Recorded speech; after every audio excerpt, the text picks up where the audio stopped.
Now let's have a look at the graph of the trigonometric function y equals cos of x, or the cosine of x. And again, we're going to limit the angle x between 0 and 360 degrees, because like y equals sine of x, it goes on forever and ever. So we have to sort of limit it somewhere, but we just want to get the general shape.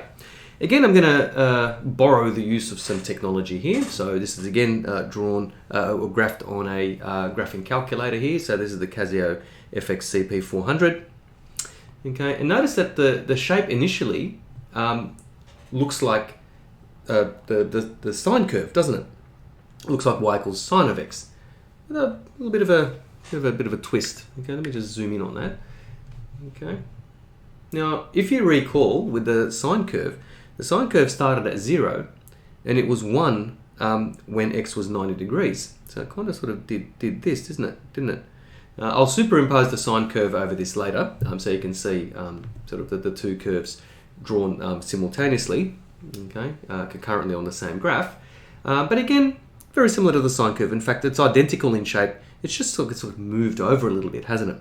Again, the maximum value of y is 1, minimum value is -1. The maximum value of 1 occurs when the angle x is 0 degrees. You get y is equal to 0 when the angle is 90 degrees, so when x is 90, and also when x is 270 as well, y is 0. And then y is +1, again at 360 degrees, ready to begin sort of the next cycle there.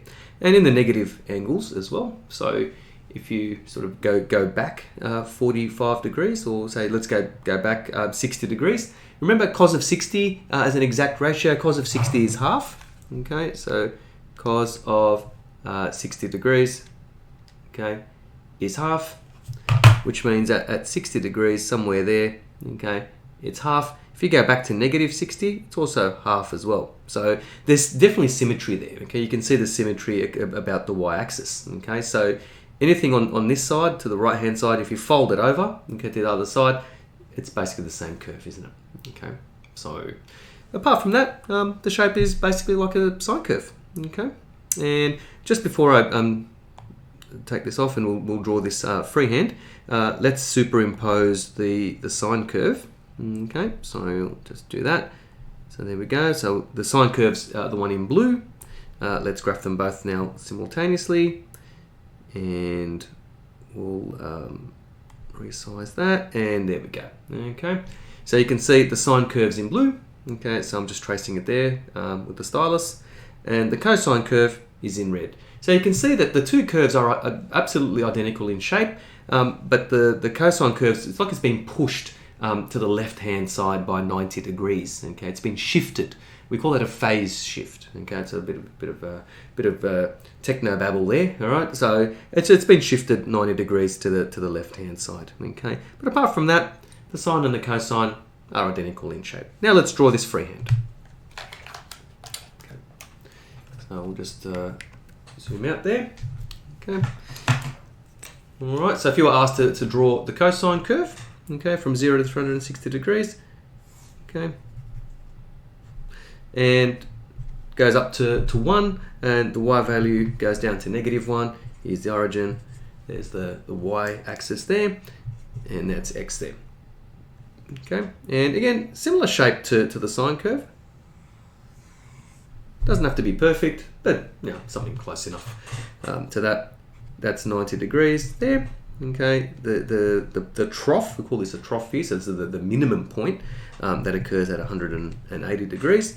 The curve comes and crosses the x-axis again at 270 degrees, and then it starts the cycle all over again at 360 degrees there.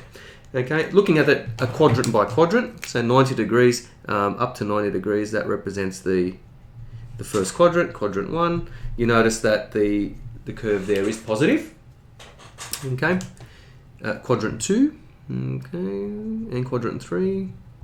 Okay, so this is quadrant 2, quadrant 3. Yep.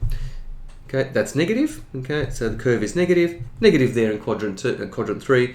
But guess what? Quadrant 4, we've seen this already. Quadrant 4, the curve is positive. Okay, and we saw that, didn't we? When we looked at all stations to central. Okay, we looked at the angles of any magnitude. Okay, all stations to central. By the time we got to quadrant 4, cosine is positive. Correlates with the graph, doesn't it? And also quadrant 1, the graph is positive. Okay, cosine is positive. Positive quadrant 1, positive quadrant 4, negative in quadrants 2 and 3. Okay, so 2 and 3 there. So that's quadrant 2, quadrant 3.